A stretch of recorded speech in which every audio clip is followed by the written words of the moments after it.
Hi అండి. ఒక చిన్న టిప్ అండి, అది కూడా టైలరింగ్ చేసే ప్రతి ఒక్కరికి ఉపయోగపడే టిప్పు. మనం ప్రతిరోజు స్టిచ్చింగ్ చేసేటప్పుడు ఉపయోగించేది కంపల్సరీగా బాబిన్ కేసు, బాబిన్ ఉపయోగిస్తాం కదా. చూడండి, బాబిన్ కేసు ప్రతిసారి మనం పెట్టి వర్క్ చేస్తూనే ఉంటాం, కానీ దాన్ని అయితే పట్టించుకోము.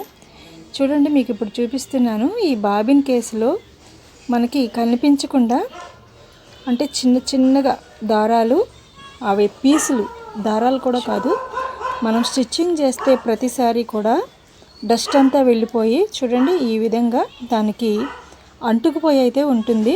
చూడండి ఎంత ఉందో, నేను తీసి చాలా రోజులు అవుతుంది. ఈ విధంగా ఆ డస్ట్ ఎక్కువైపోతుంది అన్నమాట. అలా మనం వీక్లీ వన్స్ క్లీన్ చేసుకున్నట్లయితే చాలా బాగుంటుంది. బాబిన్ కేసులు కూడా మంచిగా పనిచేస్తాయి. చూడండి ఎంత ఉందో. ఈ విధంగా వారానికి ఒకసారి బాబిన్ కేసు కూడా క్లీన్ చేసుకున్నట్లయితే మన మిషన్ మంచిగా నడుస్తుందండి. బాబిన్ పెట్టే విధానం, బాబిన్ కేసులో బాబిన్ పెట్టే విధానం కూడా చూపిస్తున్నాను చూడండి. బాబిన్ కేసు ఇలా పెట్టి దారం బ్యాక్కి ఇట్లా రావాలి. ఈ విధంగా వచ్చినట్లయితే మనకి మంచిగా పనిచేస్తుంది అన్నమాట.